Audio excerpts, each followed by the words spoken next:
Hi. All the elements that go together to make up a computer fall into one of the two categories, hardware or software. This module is about hardware, the stuff upon which the software runs. The computer casing, the motherboard, power supply, hard disk drive, floppy disk drive, CD/DVD drive, monitor, keyboard, mouse, speakers, and the cables are the basic set of hardware found in most of the computers. In this module, we are going to learn about the hardware which make up a computer and also about the other peripheral devices that are used along with it. The hardware generally required for the purpose are Pentium PC, SVGA color monitor, networking tools like hub, switch, cables, modem, and router, internet connection, laser printer or dot matrix printer, CD writer, computer repair toolkit, motherboard, processor, memory module, and TV tuner card. And the software required for the purpose are Microsoft Office 2003, Microsoft Windows 95, 98, 2000, XP, antivirus, and network troubleshooting utilities.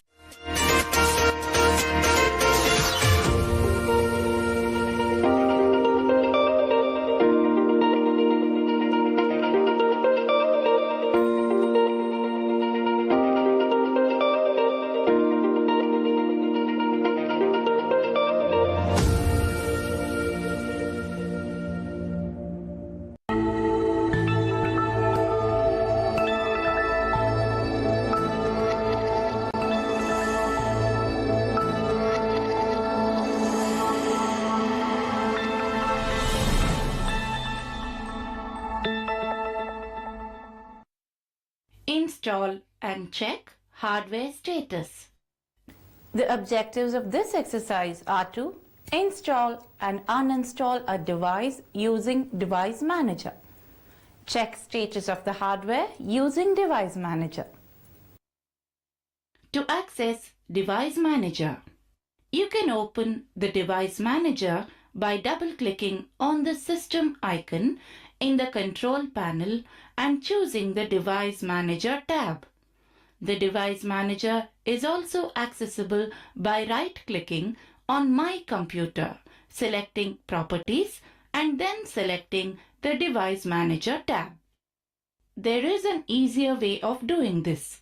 You can open the Device Manager by double-clicking on the System icon in the Control panel, choosing the Hardware tab, and then by clicking the Device Manager.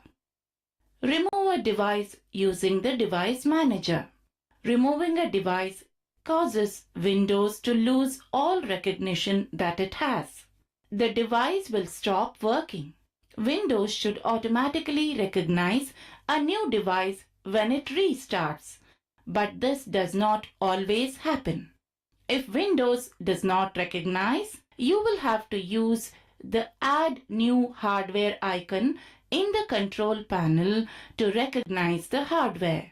So, before removing a device, be sure you have all the necessary drivers required for the device. If the operating system is Windows Vista, in the Device Manager, highlight the device and then click the Uninstall button at the top of the Windows with a red X mark. To enable a device, open Device Manager and double-click the type of device that you want to enable. Right-click the specific device you want and then click Enable. To uninstall a device, open Device Manager and double-click the type of device you want to uninstall. Right-click on that device and then click Uninstall. Then click on OK in the Confirm Device Removal dialog box. After finishing with uninstalling, turn off your computer and remove the device from the computer. You need not use the device manager to uninstall a plug-and-play device. Simply disconnecting the device from the computer and restarting the computer will do. Checking status of a hardware using the device manager. Select the type of device from the list and then select the installed device. If the device is not working properly, a yellow circle with an exclamation point will appear over it. Double-click the selected device. The General tab in the Device Properties window will show whether the device is working properly. This window allows you to disable the selected device. Click the Resources tab to determine if there are any conflicts with the device. If the device was flagged with a yellow circle and an exclamation mark, then check the conflicting device list. Accessing Device Manager on a network. Right-click My Computer, click Manager, and then click on Device Manager. Accessing Device Manager on a remote computer. Click Start, Run, and then type MMC. The Microsoft Management Console opens. Click File and then click on Add, Remove, Snap in. Click Add and then click Device Manager. Select another computer and click Browse.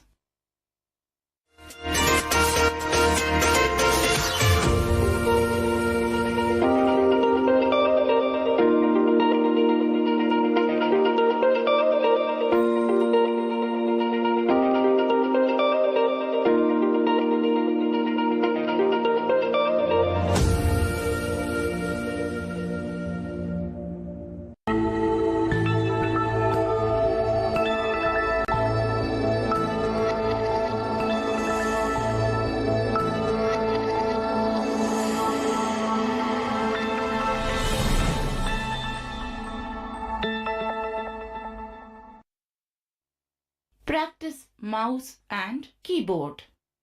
The objective of this exercise is to practice mouse and keyboard. Practicing with the mouse. Put the heel of your hand on the table in front of the mouse and with the finger on the left mouse button to single click gently press down and release the mouse button. To double click, quickly press the button twice in a row. In some programs, to drag and drop items, drag with the mouse button pressed on the item and move the mouse to the location you want to drop it and release the button. The item is now in the new location. You can right-click to display a hidden menu related to the object you have selected. With the right-click, you can copy, cut or paste a text, file or folder as well as rename or delete it.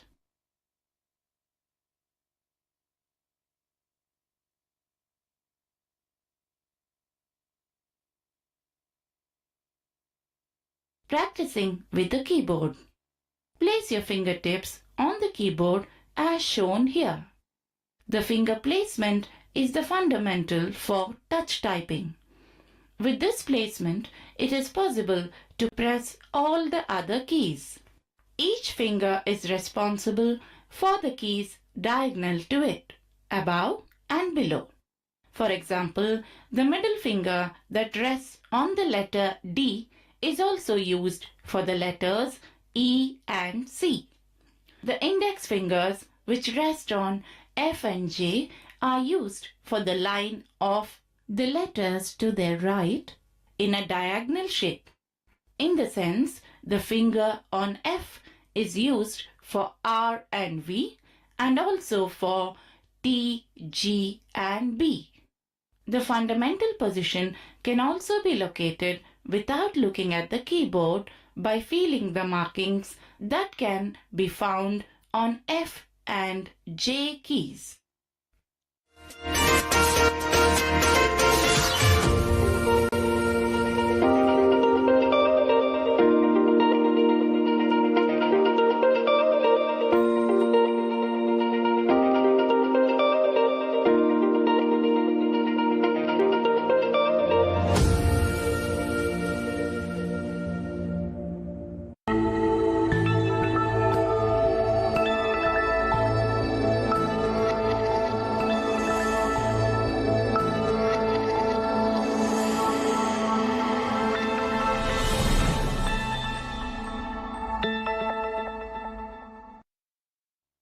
Practice on Windows environment. The objectives of this exercise are to practice Windows environment and to install keyboard and mouse. Practicing Windows environment. The main component of the Windows is the desktop, which contains My Computer, Recycle Bin, Start button, Taskbar, and shortcuts to applications. The taskbar is the row at the bottom of the Windows screen where all currently open applications or files are listed. The taskbar is used to select a file or application that is already opened or to put an application in the foreground.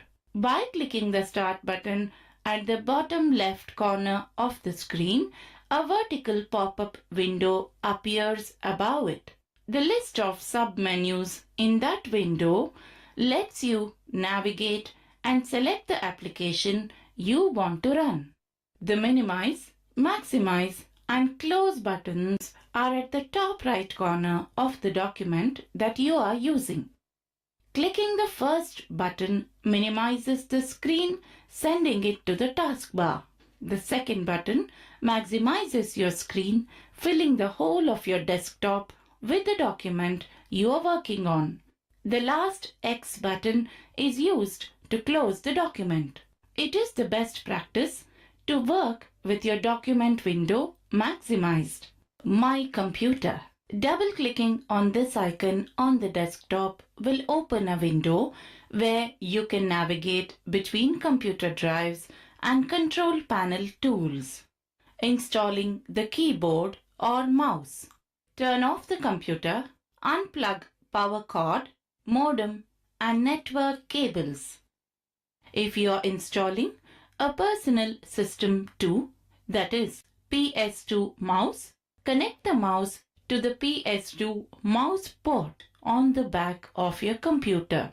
Similarly, if it's a PS2 keyboard, connect the keyboard to the PS2 port. If you're installing a USB mouse or a USB keyboard, connect it to a USB port.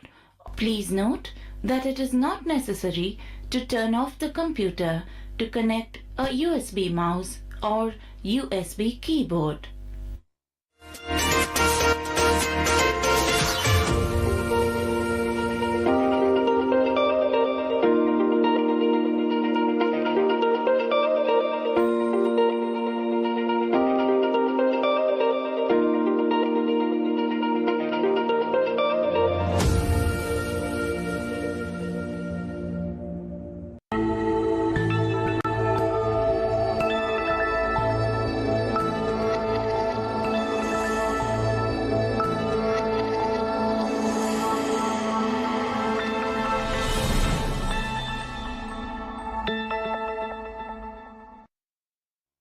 Install hard drive.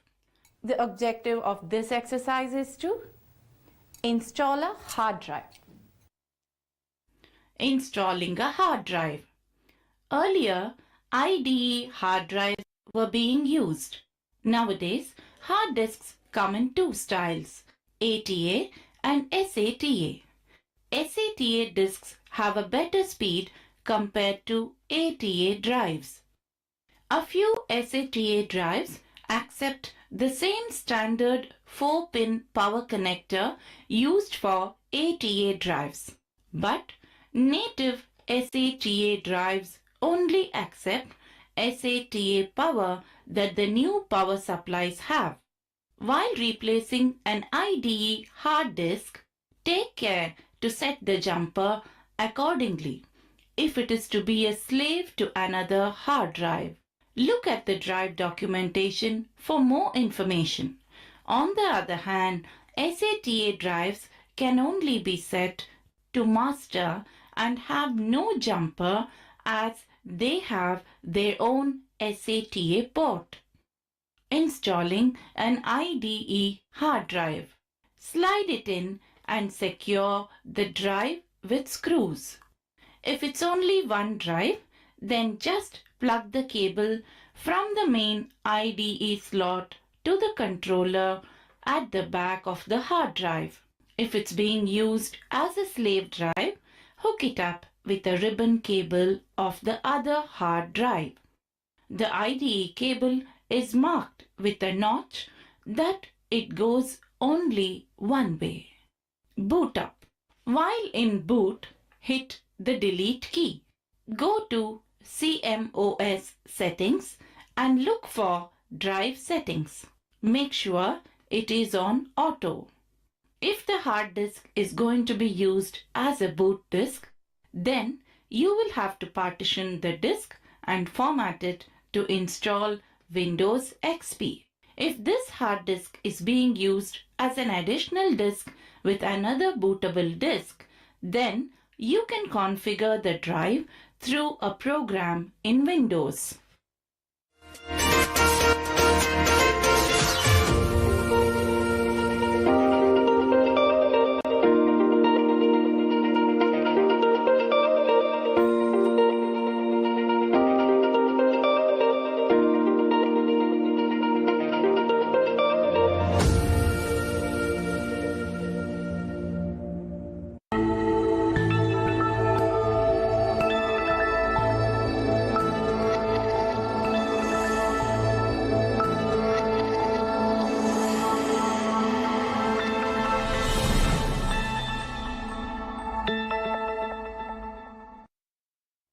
Install motherboard and processor.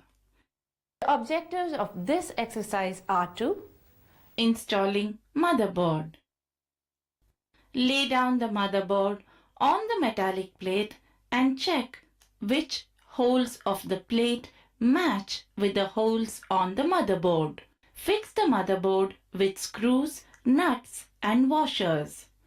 One of the common mistakes is using washers on all holes.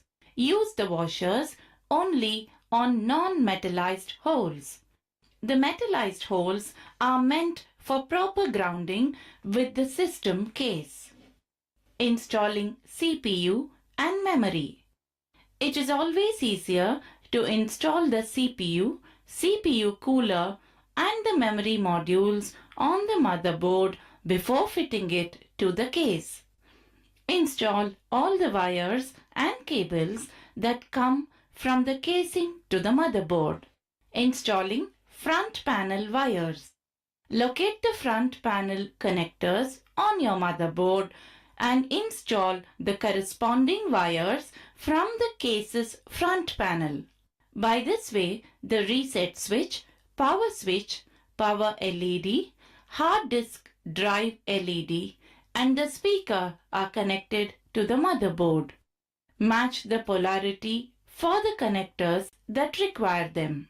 The white wire should be installed to the pin marked as negative on the board. Installing input-output brackets, drives and power supply. It is now time to connect the USB ports and the audio jacks to the motherboard. Install them following the directions presented on the motherboard manual. The location varies depending on the motherboard model. Then install the flat cables coming from the hard disk drive. It is a good time to install the optical units and floppy disk drive. Install the cable from the hard disk drive on the IDE 1 port and cable from the optical unit like the CD or DVD drive on IDE 2 port. The floppy cable should be installed on the floppy drive port. The next step is to connect the power supply. Take care to organize the wires and cables inside the casing to aid airflow and avoid overheating. With the other devices connected to your computer, it will be ready for installation of the operating system.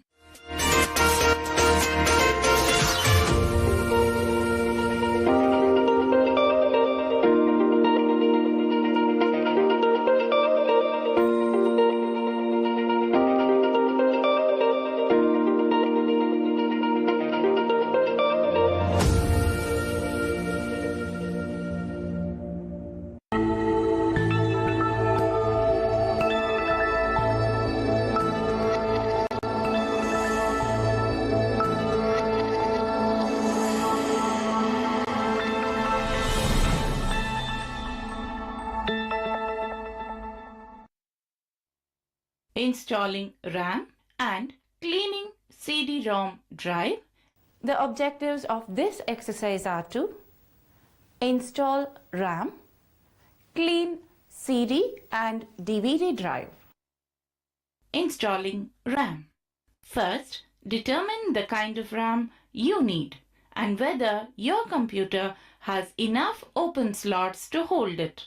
The new RAM should match the existing RAM's specifications. Shut down the computer before replacing RAM. Make sure that the small holes on each side of a SIMM fit into the holders. You can feel the retaining clips lock a SIMM into its socket. Replace all the internal components and turn on the computer. Check the amount of RAM by right-clicking the My Computer icon in the Windows and choosing Properties. Cleaning CD, DVD-ROM drive. Use a laser lens cleaner to clean the drive lens. Insert the disk into the drive and let it run for 2 to 3 minutes. If your drive still does not function satisfactorily, then open it and clean the lens with a cotton swab.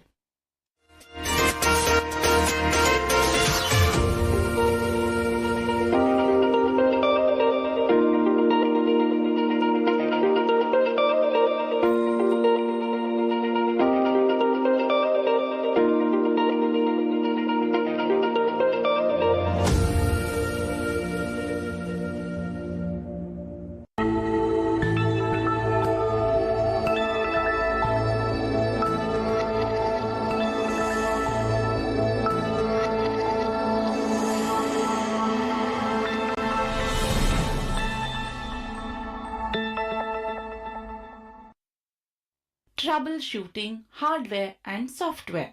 The objectives of this exercise are to check for a hardware conflict, check for overheating, check for virus, change a hard disk drive.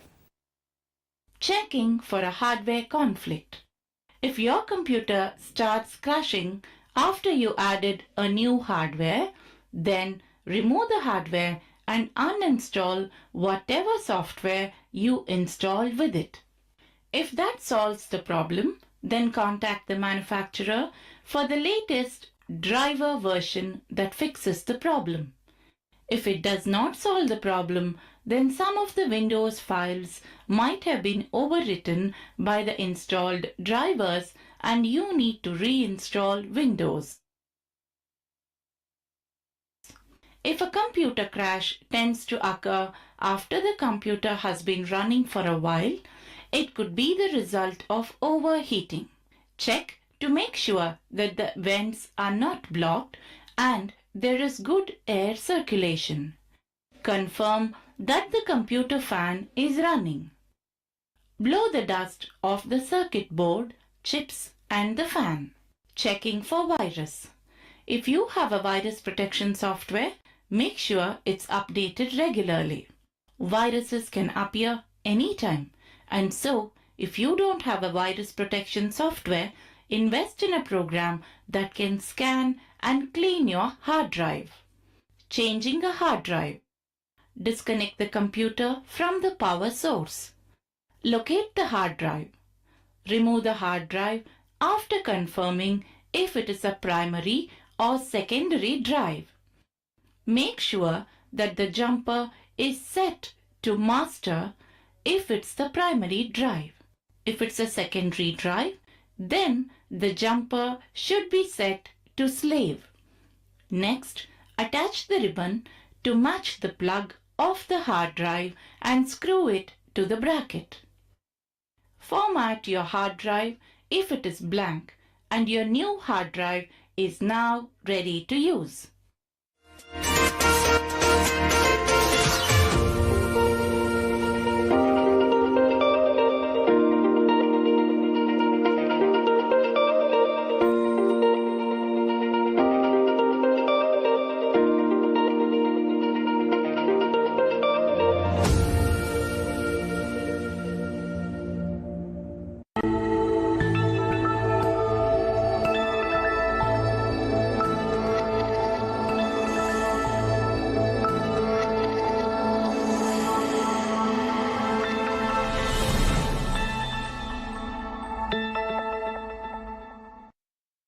troubleshoot hard drive.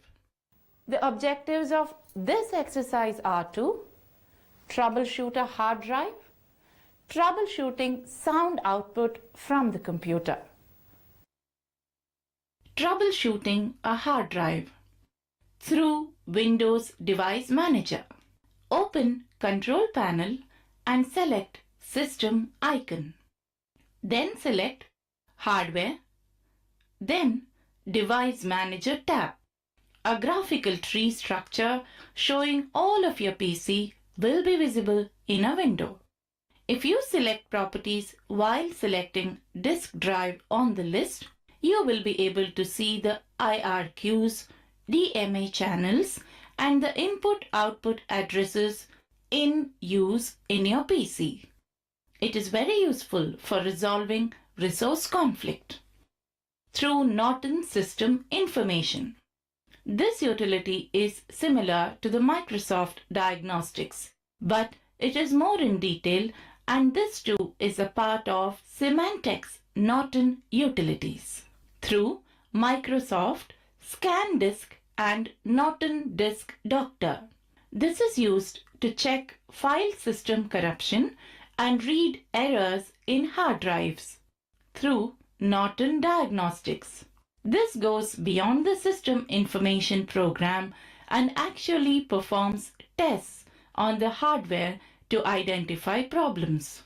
It includes tests of the processor, motherboard, and system memory. It will also identify some types of resource conflicts. Troubleshooting audio devices. Make sure that the speakers are plugged into the computer through the green output jack on the PC and the power is on. If you're using an add-on sound card and none of the hardware or software fixes is working, then you need to replace the card. If you're using an onboard sound card, it's better to purchase an inexpensive sound card rather than a new motherboard.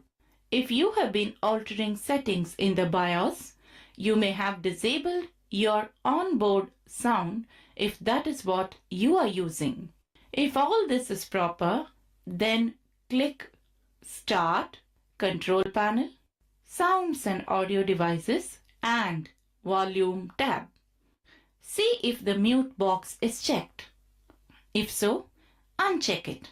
In the device volume, see that it is set to a comfortable level. Click the Sounds tab and under Sounds scheme, check to see if no sounds is selected. If so, select Windows Default from the drop-down menu. To test on your sound now, click on a sound listed below the Program Events window. These are indicated by a small speaker icon located next to them. Simply left-click the sound and click the play button. If you can hear the sound now, then you have solved the problem. If not, next, click the Audio tab. Under Sound Playback option, make sure the sound card is selected as the default playback device. Usually, only a single audio device appears here unless you have multiple devices installed. If it's grayed out, then your audio device is not installed or your drivers are corrupted and need to be reinstalled. To reinstall, click Start, right-click My Computer, select Properties from the drop-down menu, click the Hardware tab, and then click the Device Manager. The Device Manager will open. Look out for either a red X or a yellow question mark under the sound video and game controllers. If you have a red X, then right-click and select Enable from the pop-up menu and test for sound. If you have a yellow question mark, right-click the device. Click Properties from the pop-up menu and then click on the Driver tab. Then click on rollback driver to go back to the previous drivers that were functioning properly. Restart the computer at the prompt. As a last resort, you can even reinstall the drivers. Right-click the device and select Uninstall from the pop-up menu and then restart your computer. Windows will automatically detect and install your audio device on boot up.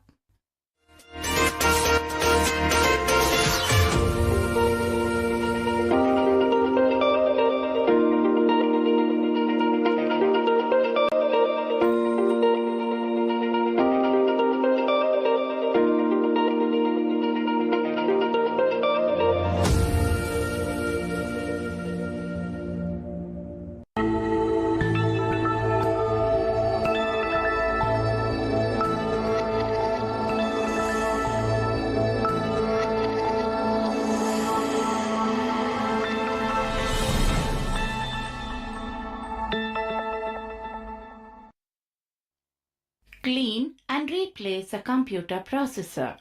The objective of this exercise is to replace a computer processor. Replacing a computer processor. Upgrading is possible only within the same processor family, like a faster version of Pentium 3 or Pentium 4 or the Core Duo than the one you are using now. Determine the speed and type of your RAM. After selecting the processor, disconnect the power and all the cables from the computer casing and open it. Remove all the cards fitted in their slots on the motherboard and then remove the motherboard from the casing and place it on an anti-static surface. Unlatch and remove the heat sink and fan. The processor demonstrated here is a Pentium 4 processor. Remove the zero insertion force ZIF lever, remove the old chip and replace it with a new one. CPUs have a marking or a physical shape that ensures that it will only go one way in its socket. Reinstall the heatsink and fan. Refit the motherboard in the casing. Plug in all the expansion cards. Plug in data and power cables. Your computer is now ready to run faster.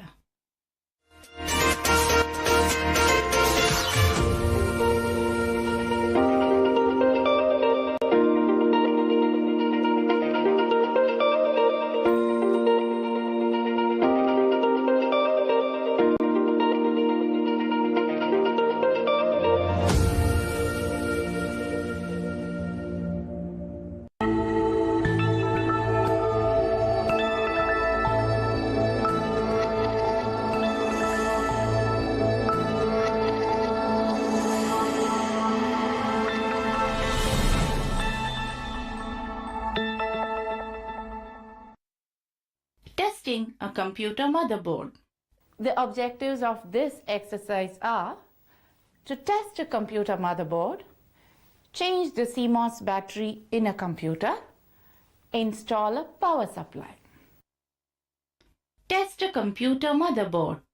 Turn on the key and press the appropriate key to get into the setup or BIOS configuration. Write down all BIOS settings and set BIOS to default settings. Remove unnecessary cards and peripherals like sound cards and modems. Disconnect the hard drive. Take out the memory and processor. Then reseat them gently and firmly in their slots. Test the motherboard for loose connection.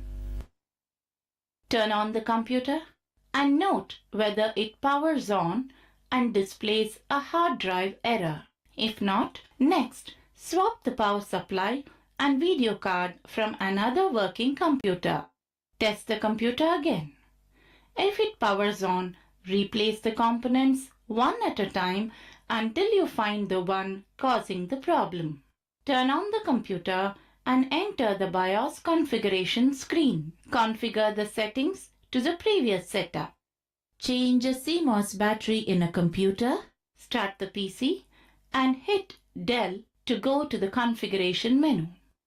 Note down all the settings. Switch off your PC, unscrew, and open the cabinet. CMOS battery is located on the motherboard. It's just the size of a 5 rupee coin. Remove the battery carefully. Your current settings are lost as soon as you remove the battery. Fit the new battery into the holder. Switch on your PC and navigate to the BIOS settings screen by pressing Del during startup. Enter the settings that you had noted down and press F10 to save and exit the BIOS configuration menu. Install a power supply. The casing needs to be opened to access the power supply. Usually, there are 4 screws that hold the power supply in place. Remove the screws and remove the power supply from its place. Mount the new power supply with the same screws that you removed from the old one. Replace the old supply's connectors to the new one so that it is easy keeping track of the wiring. Once all the connections are done, it is time to connect the power supply and check for its proper working.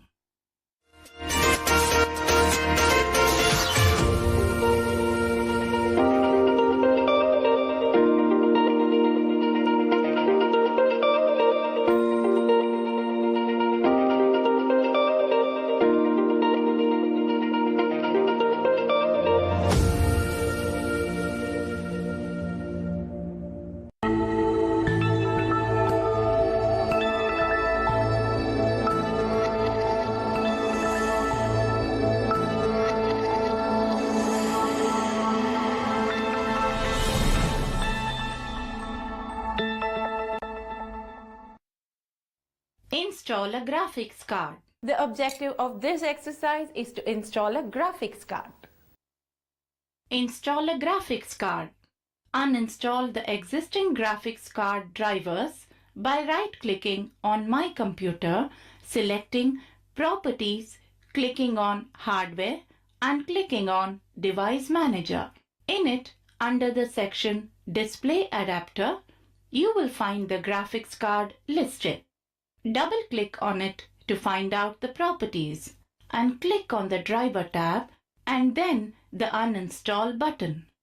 Then remove the existing graphics card by turning off the PC and disconnecting the power supply.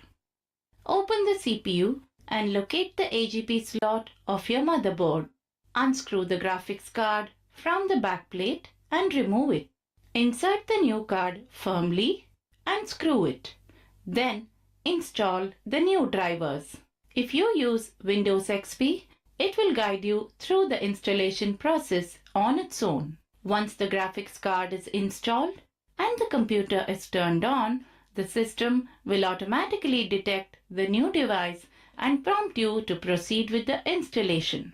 Alternatively, open Control Panel and click on the Add Remove Hardware option. The system will start looking for the new hardware. If it does not detect a new graphics card, the system will prompt you to select from a list of existing cards or add a new device. Locate and select the correct graphics card from the list to begin installation.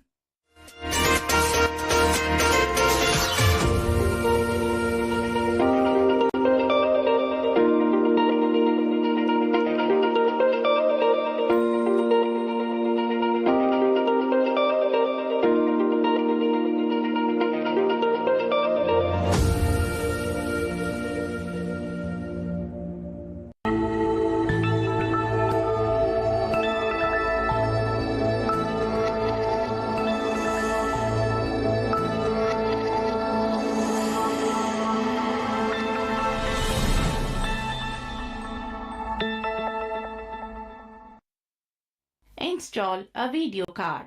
The objectives of this exercise are to install a video card, install a sound card. Install a video card on a computer.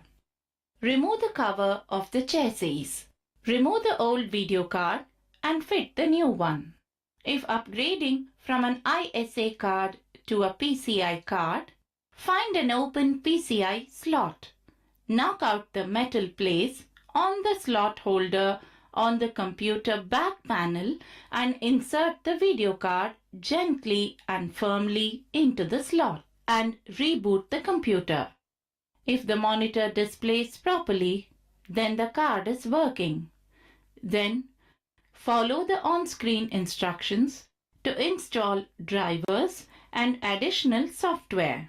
If Windows does not prompt you, manually complete the installation using the Add New Hardware in the control panel.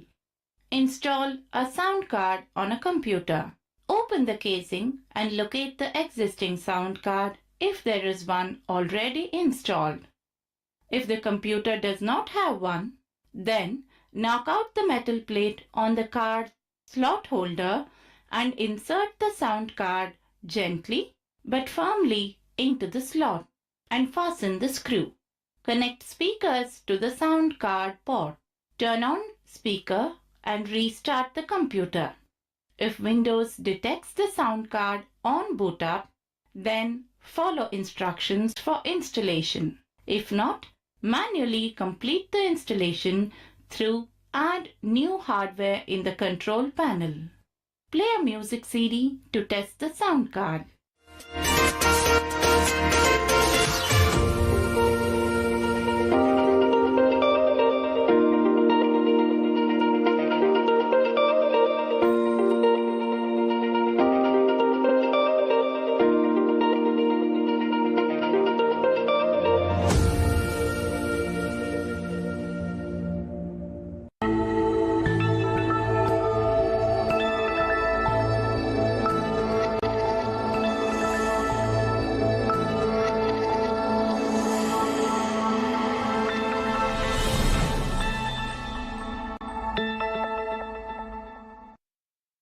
Install a broadband modem.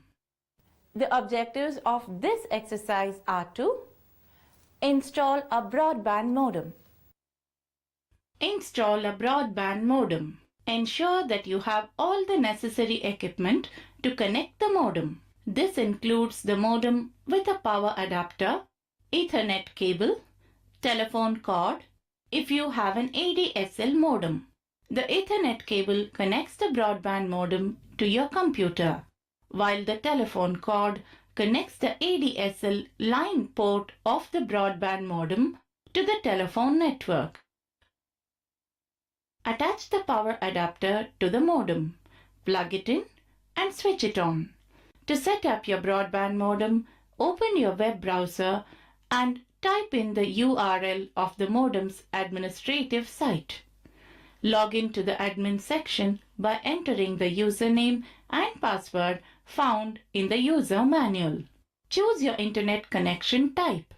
There are 4 types of broadband internet connections: dynamic IP address, static IP address, PPPoE, PPPoA, and bridge mode.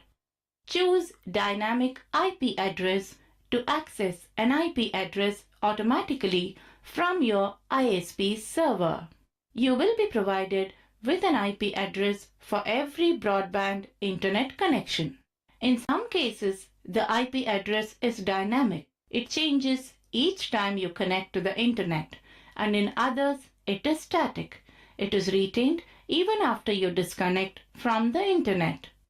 In the case of a dynamic address, you will have to select this setting so that the modem automatically takes the IP from the ISP server each time you establish a new broadband internet connection. Enter your modem's MAC address, which is usually found at the rear of the modem.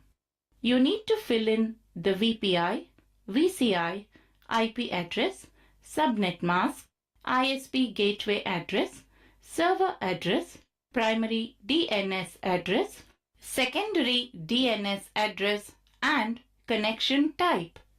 You can get these details from your ISP. Choose PPPoE, PPPoA, of your ISP used in this type of connection. Generally, DSL users use this connection. Enter the username, password, and other details. Your modem is now set up for use. Enter a URL address in a web browser to check whether your broadband internet connection is working.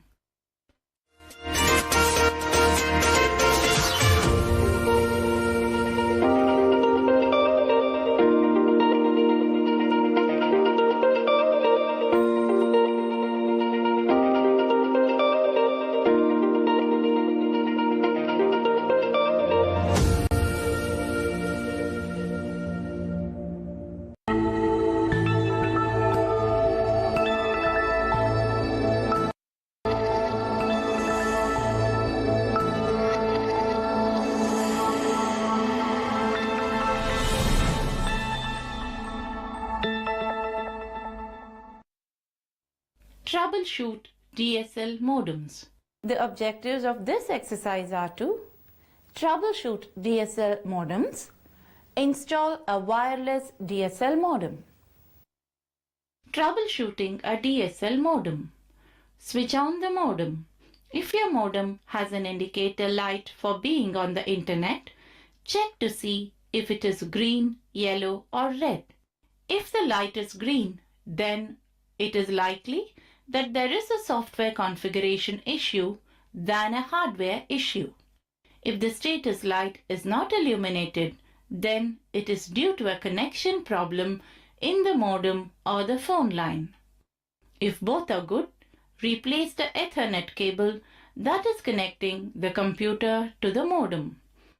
If it still fails, then the problem might be with the internal networking hardware.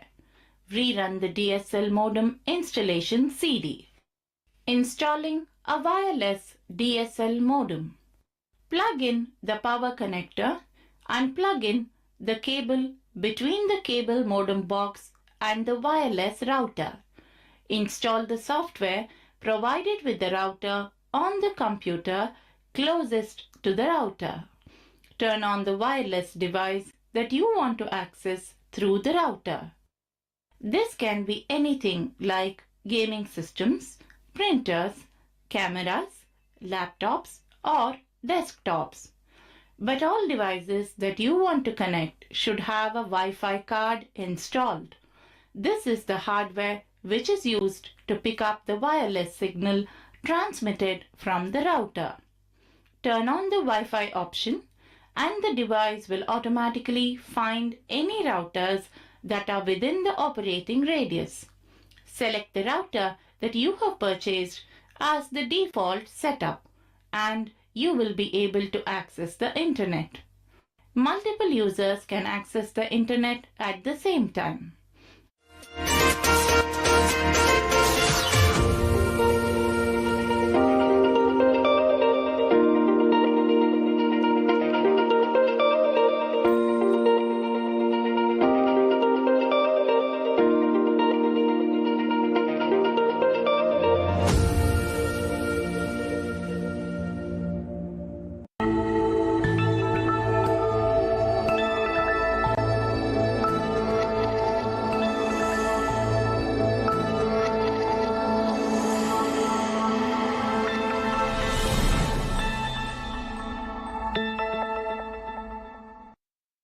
Install a parallel or serial card and a TV tuner card.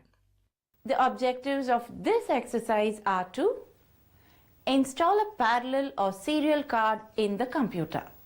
Install a TV tuner card on a computer. Install a parallel or serial card in a computer. Check for available ISA or PCA slots in your computer. Align the card to the matching ISA or PCA slot. Carefully insert the card into the slot and push firmly into place. Secure the card with a screw in the metal tab. Replace cover, plug in the power cord and turn on the computer. If Windows does not automatically detect the new port, open the control panel by clicking Start, Settings, Control Panel. Double-click on the Add New Hardware. Follow the prompts in the wizard. Install a TV tuner card on a computer. Look for an empty slot and insert the TV tuner card in that slot. Connect the antenna to the tuner card. Connect the audio cable between the tuner card and the computer's sound card. Next, you need to install all the drivers on your computer to set up the TV tuner card. Insert the CD that came with the tuner card in the CD tray and select Search Drivers automatically. Your Windows operating system will automatically search for relevant drivers and prompt you to install them.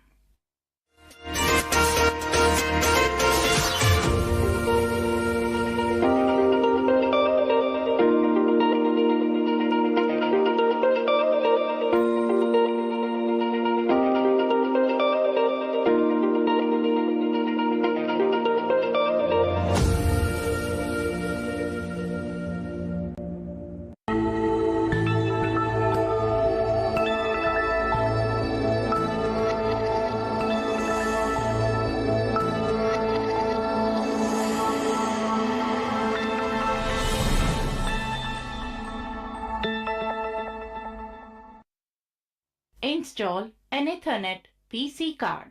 The objectives of this exercise are to install an Ethernet PC card, configuring a master and slave hard disk, Install an Ethernet PC card. Fit the card in the appropriate slot and press it firmly. Fasten it with a screw. Restart the computer. Often, Windows will already have the necessary drivers. If prompted, insert the driver CD that came with the Ethernet card and allow Windows to install them. Once the drivers are installed, restart your computer after connecting the Ethernet cable to the internet or your network. Follow the instructions that came with your internet service provider's installation kit to connect to the internet through the DSL modem. Configuring a master or slave hard disk. Most of the hard drives have a label on them which indicate the jumper settings. On the diagram, locate the placement for the master with slave. Carefully place the jumper to this position. If it is a SATA hard disk, connect your SATA cable to the motherboard, making note of the port number that you are connecting it to and then to your hard drive. Start the computer and go to Setup by pressing F2 or Del key. Navigate to the SATA port that you plugged your drive into and check if it is turned on. This is where the port number that you noted down comes of use. Your hard drive is now ready for use.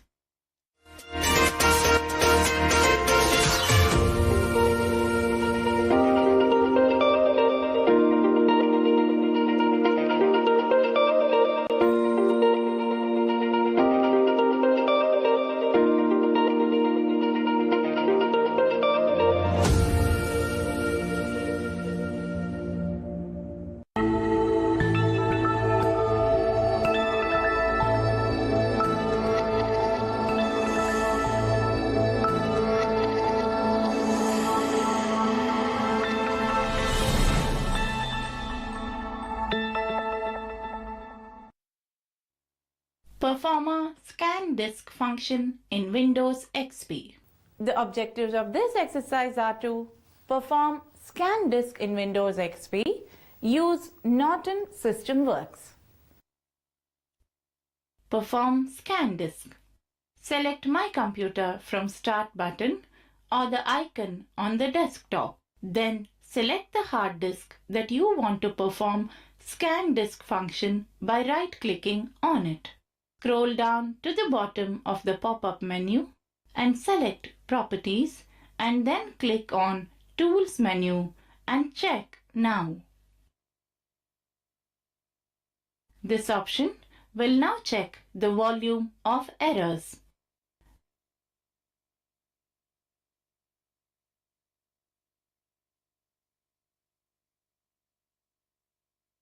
Using Norton System Works.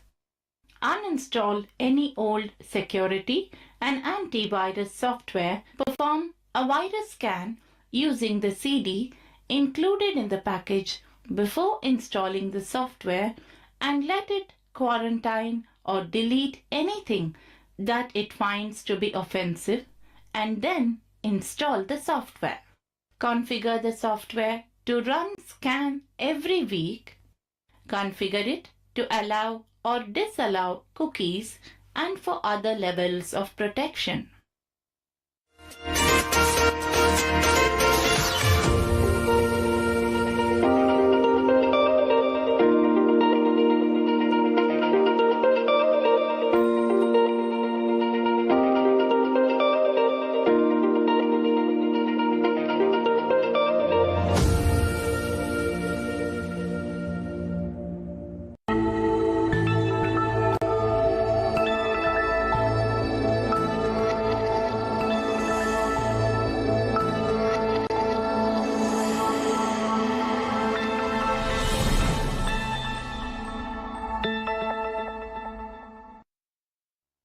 Format hard drive with Windows XP.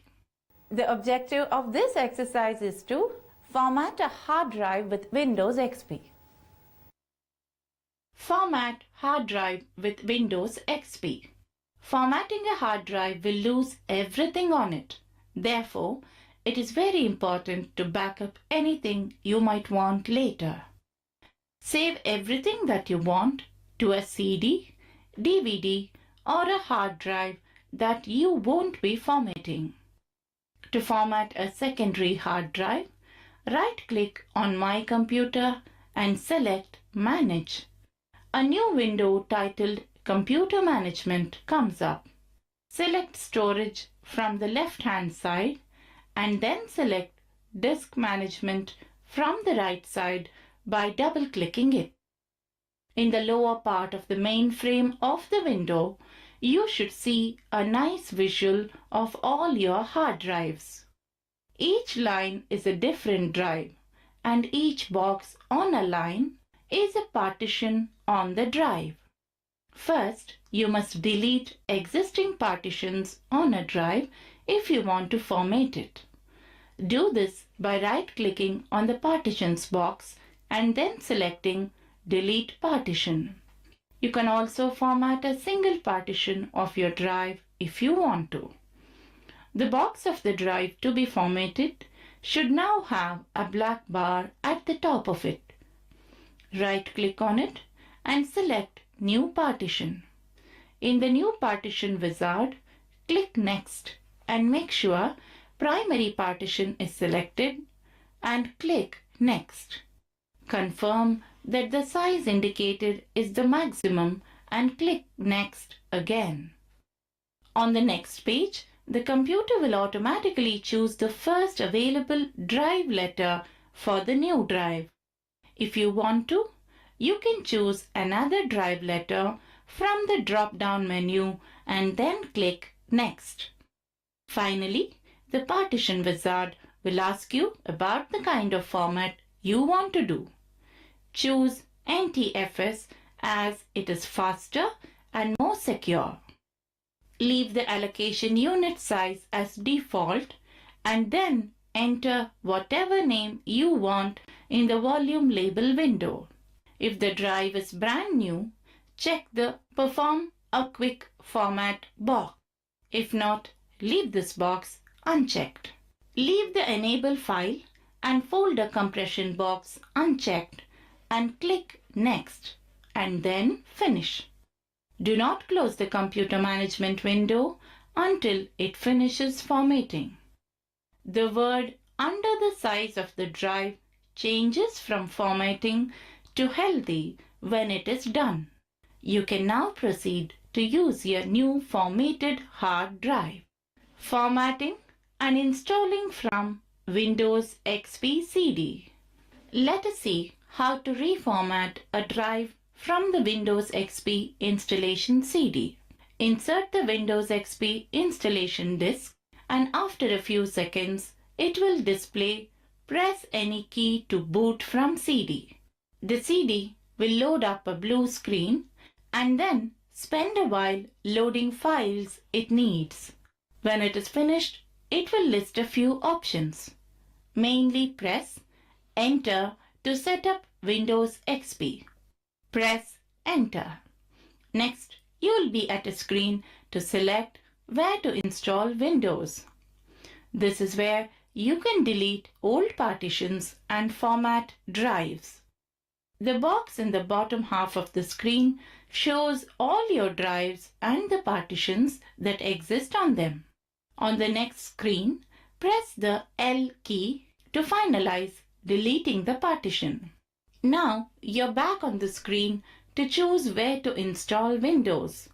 The box on the lower half of the screen should no longer show the partitions but have an entry "Unpartitioned space" like this. Select C to create a partition on the drive. The next screen allows you to define the size of the partition. Now you will have to choose the place to install Windows.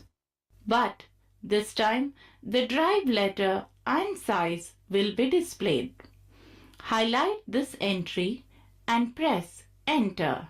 The next screen asks you to choose the type of format. Choose NTFS as it is faster and more secure. If the drive is brand new, then use Quick Format. Else, choose one of the lower down options. Now, you're set for installation of Windows after formatting of the drive.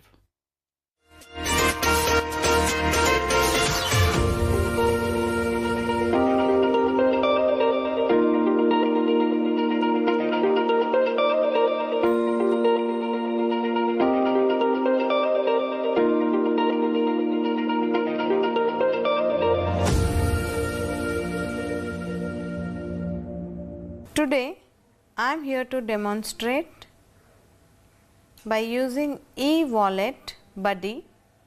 I am going to transfer money to one of my friend.